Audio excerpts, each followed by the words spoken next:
अस्सलाम वालेकुम। Google search images में से एनटीएस पास पेपर्स का पेडागोजी पोर्शन का कुछ हिस्सा मैंने लिया है, जिसको आज मैं सॉल्व करने की कोशिश करता हूं। अगर आपको लगे कि किसी सवाल का मैंने सही जवाब नहीं दिया या आपको कोई कन्फ्यूजन हो तो कमेंट सेक्शन में लाजमी डिस्कस कीजिएगा। आपसे छोटी सी गुजारिश है कि वीडियो को लाइक कर लीजिएगा। चैनल पे अगर आप नए हैं तो सब्सक्राइब करके बेल के बटन को प्रेस कर लीजिएगा। तो शुरू करते हैं। सबसे पहला क्वेश्चन है, operant conditioning refers to learning through association, observation, consequences, reinforcement. तो ऑपरेंट कंडीशनिंग क्या होती है? ये एक टाइप ऑफ लर्निंग होती है, एसोसिएटिव लर्निंग प्रोसेस होता है through which the strength of A behaviour is modified by reinforcement और पनिशमेंट। तो एक बिहेवियर जो है तो उसको या तो रीइंफोर्स किया जाता है या फिर उसको पनिशमेंट के जरिए डिक्रीज किया जाता है या फिर इंक्रीज किया जाता है। मसलन एक बीएफ स्किनर की ये थ्योरी है ऑपरेंट कंडीशनिंग, उसमें उसने ये किया था कि लैब रैट्स को ये ट्रेनिंग दी थी कि अगर वो ग्रीन लाइट जल रही हो तो वो लीवर को प्रेस करेंगे तो उनको खुराक मिलेगी। तो इस तरह से उस बिहेवियर को वो इंक्रीज करवाते, यानी ग्रीन लाइट के जलते हुए लीवर को प्रेस करना, ये बिहेवियर। और इसी तरह पनिशमेंट दी जाती, अगर रेड लाइट के जलते हुए वो लीवर को प्रेस करते तो उनको एक इलेक्ट्रिक शॉक लगता उस रैट को, तो उसका ये बिहेवियर ये है कि उसको डिक्रीज किया जाता। इसी तरह बच्चों को रिवार्ड्स एंड पनिशमेंट के जरिए उनका जो है तो बिहेवियर वो रीइंफोर्स किया जाता है या फिर उसको डिक्रीज या इंक्रीज किया जाता है। तो ये एसोसिएट किया जाता है रिवार्ड्स और पनिशमेंट को एक लर्निंग में। तो ये एसोसिएटिव लर्निंग होती है। इसका आंसर है ए। नेक्स्ट क्वेश्चन है कि the core of cognitive abilities that teacher should be focused during teaching learning processes. Reasoning है, इंफॉर्मेशन है, एटीट्यूड है या स्किल्स है। यानी कि कॉग्निटिव एबिलिटीज जो होती हैं ना, जिनको टीचर को टीच करते हुए फोकस करना चाहिए, तो वो क्या होती हैं?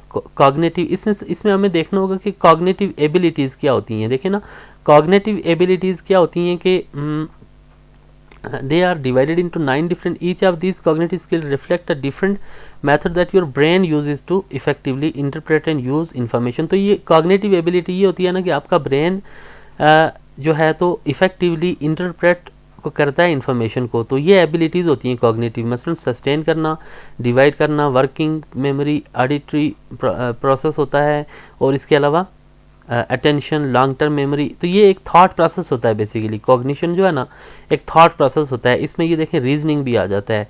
इसमें इंफॉर्मेशन, एटीट्यूड और स्किल्स नहीं आता, बल्कि ये एक जहन से मुतल्लिका, ब्रेन से मुतल्लिका जो प्रोसेस होता है ना, तो आप इंफॉर्मेशन को स्टोर करना, इंटरप्रेट करना, ये थॉट प्रोसेस होता है। तो ये रीजनिंग आ जाएगा इसका आंसर। नेक्स्ट है कि higher order thinking abilities as per revised Bloom taxonomy is.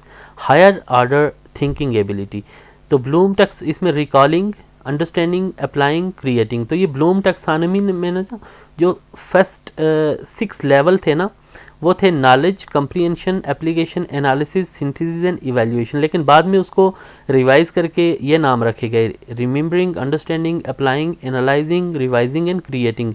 तो क्रिएटिंग जो है तो इसका हायर ऑर्डर थिंकिंग एबिलिटीज, ये हायर ऑर्डर थिंकिंग एबिलिटी है क्रिएटिंग, यानी कि सबसे हायर है ये। तो इसमें आंसर आ जाएगा डी। ब्लूम टैक्सोनॉमी में सबसे हायर जो है तो क्रिएटिंग आ जाता है। नेक्स्ट है कि the classroom environment needs to be promoting. जो क्लासरूम इन्वायरमेंट है ना, उसमें सबसे ज़्यादा क्या चीज़ प्रोमोट होनी चाहिए? एक टीचर को क्या प्रोमोट करना चाहिए? Interest and inquiry, focus and hard work, regularity and presence, teachers control. तो ये सबसे ज़्यादा इंपॉर्टेंट चीज़ ये है कि इंटरेस्ट उसको अराउज करनी चाहिए, इंटरेस्ट एंड इंक्वायरी। तो group guidance provides students and employees with. जो ग्रुप गाइडेंस होती है ना, उसमें स्टूडेंट्स और एम्प्लॉइज को क्या चीज़ प्रोवाइड की जाती है? सबसे पहले देखें ग्रुप गाइडेंस क्या होता है। इज एनी ग्रुप इंटरप्राइज और एक्टिविटी, एक ऐसी एक्टिविटी होती है कि in which the primary purpose is to assist each individual in group to solve his problems and to make his adjustments. तो बेसिकली ग्रुप गाइडेंस का मकसद ये होता है कि हर एक इंडिविजुअल को, हर एक जो चाहे एम्प्लॉई है या स्टूडेंट है, उसकी प्रॉब्लम्स को सॉल्व किया जाता है, जो गाइडेंस उसको दी जाती है उसके दौरान में। तो इसमें हो जाएगा प्रॉब्लम सॉल्विंग स्किल्स, आंसर हो जाएगा। नेक्स्ट है कि in making progress from one moment to the next during a lesson a set of events takes place, this set of events is known as. देखिए ना, लेसन में जब आप move करते हैं आगे पढ़ाते हुए एक मोमेंट से दूसरे मोमेंट की तरफ, तो क्या होता है? उसमें लर्निंग होती है, लेसन प्लान होता है, सीक्वेंस होता है या इंस्ट्रक्शन होती है। तो बेसिकली इसमें पूछा किया गया है कि a set of events takes place. Most important चीज इसमें देखें ना, सेट ऑफ इवेंट्स। तो इवेंट क्या होता है कि एनीथिंग दैट हैपेंस और takes place specially one importance, बहुत इंपॉर्टेंट चीज होती है ना event basically. It is outcome of any planned activity. तो कोई भी वाक्य जो होता है ना, जो कोई भी जो इवेंट होता है, तो वो एक प्लान्ड एक्टिविटी के बाद पेश आता है। तो प्लान्ड एक्टिविटी हमारी यहाँ पे क्या लेसन प्लान की है, हमने क्लास में उसकी प्रेजेंटेशन दी है, ये प्लान्ड एक्टिविटी है। उसके बाद क्या चीज़ वाकई होती है, जाहिर सी बात है लर्निंग उसमें होती है। तो इसमें क्या है, लर्निंग आ जाएगा। तो नेक्स्ट है कि teachers use assessment to develop and support students metacognitive skills, this is named as. तो असेसमेंट जिसमें बच्चों की मेटा कॉग्निटिव स्किल्स डेवलप होती हैं, तो वो कौन सी असेसमेंट होती है? ये असेसमेंट की कुछ टाइप्स है ना। तो ये देखें, सबसे पहले assessment of learning, as learning, in learning and for learning.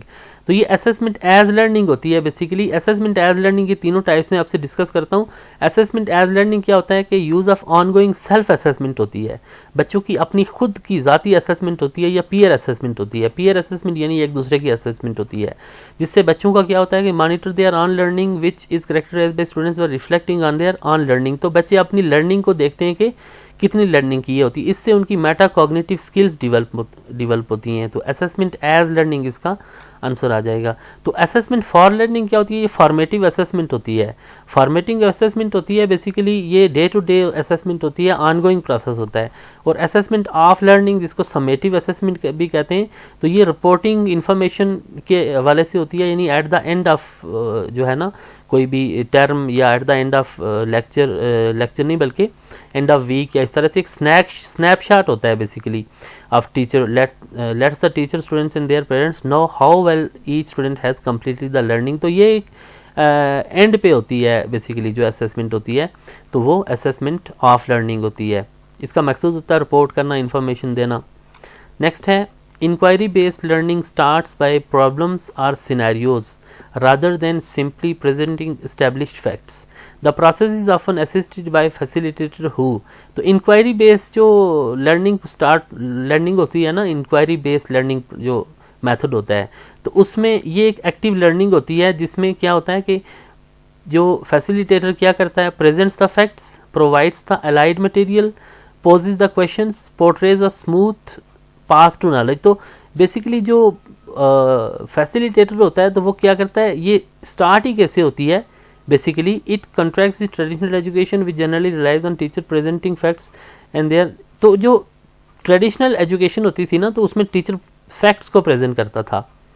तो ये जो इंक्वायरी बेस्ड लर्निंग होती है, स्टार्ट ही पोजिंग क्वेश्चन से होती है, यानी कि क्वेश्चन करता है बेसिकली, फैसिलिटेटर क्वेश्चन देता है, तो ये इंक्वायरी बेस्ड लर्निंग होती है। बच्चे फिर वो उसके ऊपर इंक्वायरी बेस्ड लर्निंग करते हैं। तो नेक्स्ट है कि successful teaching strategy in which small teams each with students of different levels of ability use variety of learning activities to improve their understanding of a subject. Each member of a team is responsible not only to for learning what is taught but also for helping teammates learning, thus creating an atmosphere of achievement. तो इस तरह से जो मिलजुल के learning होती है ना, देखें ना, टीममेट्स को हेल्प करना और मिल के लर्न करना, ये सारा ये क्या होता है, problem solving method, group discussion, project method और कोऑपरेटिव लर्निंग टेक्निक, साइंटिफिक। देखना प्रॉब्लम सॉल्विंग अलग चीज़ है, ग्रुप डिस्कशन भी अलग चीज़ है। प्रोजेक्ट मेथड में बच्चों को एक प्रोजेक्ट दिया जाता है 5, 7, 10 दिन के लिए, वो कोई किसी भी उसके ऊपर वो एक लर्निंग करते हैं, काम करके ले आते हैं वो। तो उसके बाद जो साइंटिफिक मेथड, तो ये हो जाएगा D. The terminology of think pair share is linked with. Think pair share का क्या मतलब है? Experiential learning, deliberate learning, problem based learning या एक्टिव लर्निंग। देखो ना, ये थिंक पेयर शेयर, सोचें आपस में पेयर में और फिर शेयर करें, तो ये एक एक्टिव लर्निंग की टाइप है। ये पूरी उसकी जो हिस्ट्री है ना थिंक पेयर शेयर की, यहाँ पे लिखी हुई है। आपका टाइम ज़्यादा नहीं लूँगा मैं, आप इसको वीडियो रोक के पढ़ लीजिएगा। नेक्स्ट है विच of the following is probable disadvantage of group work. Group work का क्या डिसएडवांटेज है? ग्रुप वर्क में देखें ना, new method, quick decision making, unequal participation, information exchange. तो ग्रुप डिस्कशन में या ग्रुप मेथड में बेसिकली क्या होता है ग्रुप वर्क में, कि कुछ बच्चे अनइक्वल पार्टिसिपेशन करते हैं, यानी कि वो ज़्यादा पार्टिसिपेट नहीं करते, 1-2 ही बोलते रहते हैं। तो इसमें ये उसका क्या है कि डिसएडवांटेज है। तो नेक्स्ट है कि which of the following school of thought considers the purpose of learning as full participation in communities of practice and utilisation of resources. तो कौन सा स्कूल ऑफ थॉट ये समझता है कि पर्पस ऑफ लर्निंग क्या है कि कम्युनिटीज़ में पार्टिसिपेट किया जाए, प्रैक्टिस की जाए लर्निंग को। तो कम्युनिटीज़ के हवाले से जो है देखना बिहेवियरिस्ट होते हैं, कॉग्निटिविस्ट होते हैं, ह्यूमैनिस्ट होते हैं या सोशल होते हैं। तो ये सोशल स्कूल ऑफ थॉट ये सोचता है ना, समझता है कि जो आपने लर्न किया उसको प्रैक्टिस किया जाए कम्युनिटीज़ में। वो सोसाइटी या कम्युनिटी एक ही चीज़ होती है। तो a method that is based on the principle of learning by doing and without which speed of accuracy in mathematics can not be possible is named as. तो वो मेथड जो लर्निंग बाय डूइंग के ज़रिए किया जाता है ना, तो जिसके बगैर जो है तो मैथ में एक्यूरेसी और ये पॉसिबल नहीं होती। तो क्या है, ड्रिल मेथड, डिस्कशन मेथड देखें अलग चीज़ होती है, ह्यूरिस्टिक मेथड ये प्रॉब्लम सॉल्विंग होता है, प्रोजेक्ट मेथड जो प्रोजेक्ट दिया जाता है कुछ अरसे के लिए, और डिसीजन मेथड। तो ये ड्रिल मेथड या लर्निंग बाय डूइंग ये एक ऐसी चीज़ है ना कि बेस्ड ऑन जिससे क्या होता है एक्यूरेसी इन मैथमेटिक्स अचीव की जाती है। तो नेक्स्ट है कि dash is a group creative technique that was assigned designed to generate a large number of ideas for the solution of a problem. Dash is a group activity technique that was designed to generate a large number of ideas. देखें ना, generate a large number of ideas, बहुत ज़्यादा ideas लेना। किससे ideas लिए जाते थे?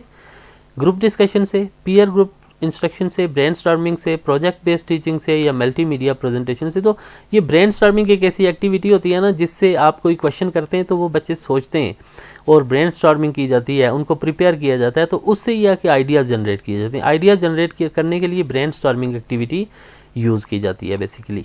तो नेक्स्ट क्वेश्चन है कि evaluation during the course of curriculum planning that aims at contributing the improvement of educational program is called. तो देखें ना, during the course of curriculum planning, जब प्लानिंग के दौरान में जब वो एक इवैल्यूएशन कर रहे होते हैं तो वो फॉर्मेटिव इवैल्यूएशन होती है। सी हो जाएगा आंसर। अब थोड़ा सा ब्लर है, तो techniques used for evaluation of learning progress during instruction is called.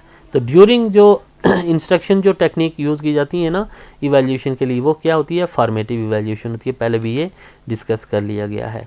The lowest level of learning in affective domain is. Affective domain में देखें ना, जो लेवल्स होते हैं ना लर्निंग के, वो कौन कौन से होते हैं? देखें, सबसे पहला लेवल होता है attending, responding, valuing, organization and characterization. ये क्राथवाल ने पेश की थी अफेक्टिव डोमेन। इसका बेसिक पर्पज़ ये होता है ना, आपकी पर्सनालिटी के अंदर जो है तो उसको किरदार साजी और आपको आपकी करेक्टराइजेशन, ये इसमें लर्निंग का या कॉग्निशन का ताल्लुक नहीं होता इसमें, बल्कि किरदार साजी से मुतल्लिका होती है ये सारी जो अफेक्टिव डोमेन होती है। तो इसमें लोएस्ट लेवल कौन सा होता है? सबसे पहले अटेंडिंग होता है ये। नेक्स्ट है इंट्यूटिव थिंकिंग। इंट्यूटिव थिंकिंग क्या होती है? बेसिकली हायर ऑर्डर थिंकिंग होती है। ये एक थॉट प्रोसेस होता है जो कि has been encouraged by traditional teaching. Traditional teaching is not a cognitive process, is not included in affective domain, is part of process of discovery, is less valuable. तो ये देखें, ये बेसिकली cognitive process तो intuitive thinking होता है, ये cognitive process होता है, यानी हायर ऑर्डर थिंकिंग होती है। लेकिन जैसे हमने डिस्कस किया कि अफेक्टिव डोमेन जो होती है ना, वो सिर्फ किरदार साजी से मुतल्लिका होती है, आपके बिहेवियर और रवैये को चेंज करके आपका किरदार बनाया जाता है बेसिकली। तो ये अफेक्टिव डोमेन में थॉट प्रोसेस या कॉग्निशन या इंट्यूटिव थिंकिंग इंक्लूड नहीं होती। नेक्स्ट है education is a process of bringing desirable changes into behaviour आ जाएगा ये। When referring to Bloom's taxonomy, remembering refers to. Remembering से क्या मुराद होती है? रिकॉग्नाइजिंग एंड रिकॉलिंग, ये सिंपल है। Kinaesthetic learning style refers to. Learning के 3 स्टाइल होते हैं ना, ऑडिटरी जिसमें आप सुन के लर्न करते हैं, विजुअल आप देख के लर्न करते हैं, और काइनेस्थेटिक में आप काम करके हाथों से लर्न करते हैं।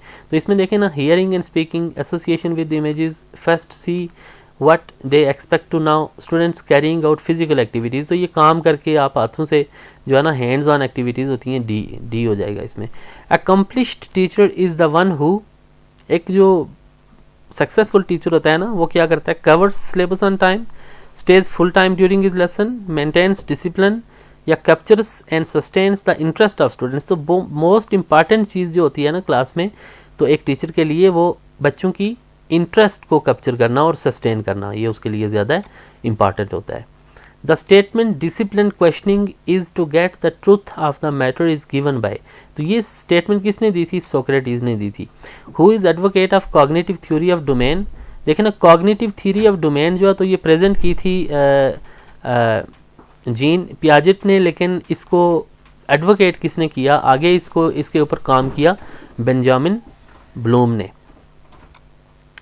Teacher perform some task and students observe the features of teaching method, this is refers to, इस मेथड में टीचर कोई काम करता है ना तो बच्चे ऑब्जर्व करते हैं, तो ये लेक्चर होता है, प्रोजेक्ट होता है, डेमोन्स्ट्रेशन होती है, सेमिनार होता है। देखिए ना लेक्चर तो नहीं होता, प्रोजेक्ट में बच्चों को प्रोजेक्ट दिया जाता है और वो खुद से काम करते हैं।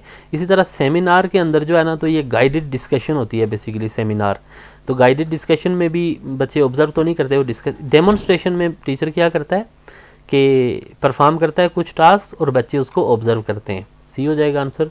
Out of field teaching means teaching the subject which is not of teachers dash, out of field से क्या मुराद है कि जिसमें टीचर ने जिसकी वो चॉइस ना हो, इंटरेस्ट ना हो, क्वालिफिकेशन ना हो या असाइनमेंट ना हो, तो आपकी क्वालिफिकेशन के अलावा कोई अगर सब्जेक्ट आप पढ़ाते हैं ना वो आउट ऑफ फील्ड सब्जेक्ट कहलाएगा।